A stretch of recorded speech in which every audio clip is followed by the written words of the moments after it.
Hello everyone, आज के video में हम लोग एमएसटीसीटी के फिजिक्स के जो चैप्टर्स हैं 11th और 12th के जो सिलेबस है उनको वेटेज वाइज देखेंगे। मतलब कि एमएसटीसीटी 2021 में अप्रॉक्सी कितने क्वेश्चन आए हैं एक एक चैप्टर से वो देखेंगे, तो उससे अपने को अंदाज़ा लगेगा और प्रिपरेशन में भी हेल्प होगी। ठीक है, तो सबसे पहले 11th के चैप्टर्स देखेंगे। अगर मैं 11th के फिजिक्स के चैप्टर का बात करूँ, 11th के फिजिक्स के चैप्टर्स, तो इसमें टोटल 8 चैप्टर है। 8 चैप्टर में सबसे पहला अगर मैं बोलूँ तो मोशन इन प्लेन है। मोशन इन प्लेन से अप्रॉक्सी एक क्वेश्चन ही आएगा, क्योंकि 11th के चैप्टर का वैल्यू ही सीटी में 11th सिर्फ 20% होता है, तो या तो एक या तो दो आते हैं।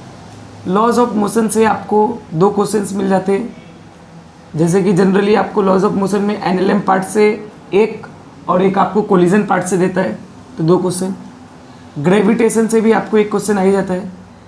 ठीक है, फिर उसके बाद अगर मैं बात करूँ थर्मल प्रॉपर्टीज़ ऑफ मैटर, तो आपको थर्मल प्रॉपर्टीज़ ऑफ मैटर से भी एक ही क्वेश्चन आता है। ठीक है, फिर उसके बाद बात करूँ इलेक्ट्रोस्टैटिक्स। इलेक्ट्रोस्टैटिक्स जो 11th वाला है, 12th वाला नहीं, 11th में भी एक इलेक्ट्रोस्टैटिक्स है, उससे एक क्वेश्चन आपको मिल जाएगा। ऑप्टिक्स इंपॉर्टेंट है, ऑप्टिक्स से आपको 2 क्वेश्चन मिल जाएगा। साउंड जो है, साउंड 11th में जो साउंड है, ठीक है, उससे आपको एक क्वेश्चन मिल ही जाएगा। ठीक है, सेमी कंडक्टर जो हो गया आपका, सेमी कंडक्टर, इस जो 11th में सेमी कंडक्टर का पार्ट है पी एन जंक्शन डायोड तक, उससे भी आपको एक क्वेश्चन मिल जाएगा। तो मतलब लगभग ऐसा कुछ पैटर्न है। ये जो है ये अप्रॉक्सीमेटली है, जो 2021 से हमने निकाला है वो अप्रॉक्सीमेटली है। ठीक है, अब हम 12th के टॉपिक का देखेंगे। अब अगर हम लोग 12th के चैप्टर्स की बात करें तो 12th में जो फिजिक्स के चैप्टर्स हैं, पहली बात तो आपको पता होना चाहिए कि 12th के फिजिक्स के सारे ही चैप्टर इंपॉर्टेंट है। 80% फिजिक्स इधर से ही आता है। ठीक है, 20% 11 से, 12th से 80%। तो अगर मैं सबसे पहला चैप्टर बात करूँ 12th में रोटेशनल मोशन, तो रोटेशनल मोशन से ही आपको, देखो ये अप्रॉक्सीमेट है, रोटेशनल मोशन से ही आपको 3 से 4 क्वेश्चन मिल जाएंगे। ठीक है, दूसरा अगला मैं बात करूँ मैकेनिकल प्रॉपर्टीज़ ऑफ फ्लूइड, तो इससे भी आपको 3 क्वेश्चन मिल जाएंगे। और आप याद रखो कि मैकेनिकल प्रॉपर्टी ऑफ फ्लूइड में डिलीटेड है, मतलब इसमें भी डिलीटेड है, इसमें पूरा ही डिलीटेड है, सिर्फ सरफेस टेंशन और विस्कोसिटी से है। तो मतलब आप एक पकड़ के चलो कि सिर्फ सरफेस टेंशन से ही 2 क्वेश्चन आएगा और एक क्वेश्चन विस्कोसिटी से। ठीक है, फिर अगर उसके बाद मैं बात करूँ KTG and radiation, KTG and radiation की बात करूँ तो इससे भी 3 क्वेश्चन आ सकते हैं।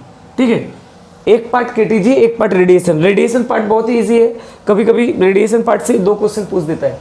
ठीक है, अगला जो चैप्टर है वो है थर्मोडायनेमिक्स।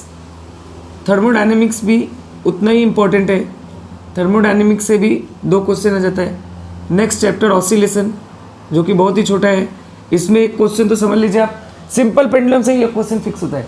ठीक है, तो ऑसिलेशन की अगर मैं बात करूँ तो उससे 2 क्वेश्चन आते हैं। पूरे चैप्टर में सिर्फ आप सिंपल पेंडुलम भी पढ़ के जाओगे ना तो एक क्वेश्चन आपको मिल ही जाएगा। मतलब ऑसिलेशन में 10 टॉपिक है, 10 टॉपिक में तू सिर्फ ऑसिलेशन में सिंपल पेंडुलम भी करके गया तो भी तेरे को एक तो हो ही जाएगा, क्योंकि 10 में से एक जल्दी हो जाएगा ना सिंपल पेंडुलम। ठीक है, तो ऑसिलेशन से 2। फिर मैं बात करूँ सुपरपोजिशन ऑफ वेव की, सुपरपोजिशन ऑफ वेव से भी आपको 2 क्वेश्चन मिल जाएगा। अब देखो इसमें बहुत सारे टॉपिक्स है, प्रोग्रेसिव वेव है, स्टेशनरी वेव है, फिर open organ pipe, close organ pipe, resonance tube, फिर डॉपलर इफेक्ट, बहुत सारा है। बट मैं अगर बोलूँ ना डायरेक्टली सिर्फ आप ओपन, क्लोज और रेजोनेंस ट्यूब करके जाओ, हो सकता है आपको एक या फिर पूरा 2 इन्हीं 3 टॉपिक से मिल जाए। मतलब पूरे 10 टॉपिक पढ़ने की गरज नहीं है, उनमें जो इंपॉर्टेंट टॉपिक है वो पढ़ लो। सारे चैप्टर के सबसे पहले इंपॉर्टेंट टॉपिक पढ़ लो। तो सुपरपोजिशन ऑफ वेव से भी आपको 2 क्वेश्चन पेपर में दिख सकता है। फिर अगर नेक्स्ट टॉपिक की बात करें इलेक्ट्रोस्टैटिक्स, इलेक्ट्रोस्टैटिक्स सीटी पॉइंट ऑफ व्यू मुझे लगता है कि मोस्ट इंपॉर्टेंट चैप्टर है। इससे 3 क्वेश्चन देखा जाए तो इलेक्ट्रोस्टैटिक्स जो 11th का था उससे भी 1 और इससे भी 3, तो मतलब 4 क्वेश्चन तो फिक्स आते हैं। अब फिर उससे एक कम एक ज़्यादा आप पकड़ के ही चलो। ठीक है, फिर अगला बात करें करंट इलेक्ट्रिसिटी। करंट इलेक्ट्रिसिटी से भी अगर आप देखोगे तो 2 से 3 क्वेश्चन आ सकता है। दूसरा और इम्पोर्टेंट चीज़, करंट इलेक्ट्रिसिटी में बहुत सारे टॉपिक है, बट मैं आपको सजेस्ट करूँगा कि आप पहले बहुत ज़्यादा इंपॉर्टेंट टॉपिक जो इसके वो कर लो, जैसे कि कलर कोड कर लो, फिर उसके बाद ब्रेडस्टोन ब्रिज कर लो, पोटेंशियोमीटर कर लो, आर्मीटर वोल्टमीटर कर लो। इतना भी कर लेना हो सकता है इसी में से आएगा, ठीक है। फिर अगर नेक्स्ट चैप्टर देखें एमईसी से आपको 3 क्वेश्चन मिल जाएगा, ठीक है।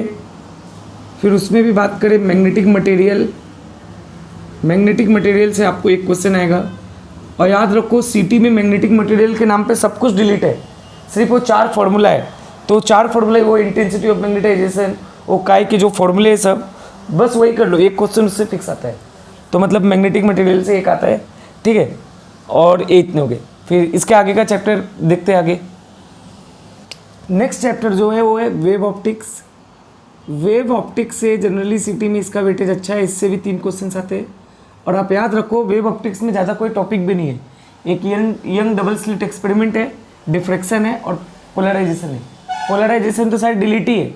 और आप याद रखो YDSC से ही 2 क्वेश्चन पूछ लेता है, यंग डबल स्लिट एक्सपेरिमेंट से ही, ठीक है। तो वेव ऑप्टिक्स से टोटल 3 क्वेश्चन आते हैं, ठीक है। अब अगर मैं बात करूँ EMI की, तो इलेक्ट्रोमैग्नेटिक इंडक्शन से भी 3 आता है, याद रखो उनमें से भी एक तो फिक्स ट्रांसफार्मर से ही आ जाता है। EMI से 3 आ जाते हैं, AC सर्किट से 3 आ जाते हैं, और इसमें सिर्फ सर्किट ही है, आगे का पार्ट डिलीट ही है। तो मतलब इसमें भी आपको बस LCR सीरीज सर्किट वगैरह पढ़ लिया, आपका काम हो गया, ठीक है। फिर अगला चैप्टर जो है वो डुअल नेचर से 2 क्वेश्चन आते हैं। डुअल नेचर्स की बात करें तो उसमें 2 टॉपिक है, एक फोटो इलेक्ट्रिक इफेक्ट है, एक डी ब्रोगली। मैंने इसका वीडियो बनाया भी है डुअल नेचर पे, तो आपको चाहिए रहेगा तो मैं लिंक नीचे डाल दूंगा, आप देख लेना। तो इसमें भी सिर्फ 2 ही टॉपिक, एक फोटो इलेक्ट्रिक इफेक्ट, एक डी ब्रोगली। मतलब एक क्वेश्चन उससे भी फिक्स है, दूसरा क्वेश्चन उससे भी फिक्स है डी ब्रोगली से, तो इसे जरूरी करके जाए, ठीक है। फिर अगला मैं बात करूँ एटम्स एंड न्यूक्लियाई का, तो ये 2 इंडिपेंडेंट पार्ट है। एटम्स पार्ट से 2 क्वेश्चन आते हैं फिक्स, और न्यूक्लियाई में तो आधा तो डिलीट ही है, तो 1 क्वेश्चन न्यूक्लियाई पार्ट से भी आता है, ठीक है। सिंपल थ्योरी आ जाएगा, किस डीके में क्या हुआ क्या नहीं हुआ वो पूछेगा, ठीक है। फिर सेमीकंडक्टर की अगर मैं बात करूं तो इस पार्ट के सेमीकंडक्टर से 1 क्वेश्चन आ जाता है, 1 या 2। सर सेमीकंडक्टर का वेटेज कम है, नहीं, एक्चुअली सेमीकंडक्टर 11th में भी है, उससे भी 1 क्वेश्चन आता है, और 12th वाले से भी 1 या 2 क्वेश्चन आ ही जाता है। तो लगभग ये फिजिक्स का पूरा 11th and 12th MST city के फिजिक्स का अप्रॉक्सीमेटली चैप्टर वाइज वेटेज है। Thank you.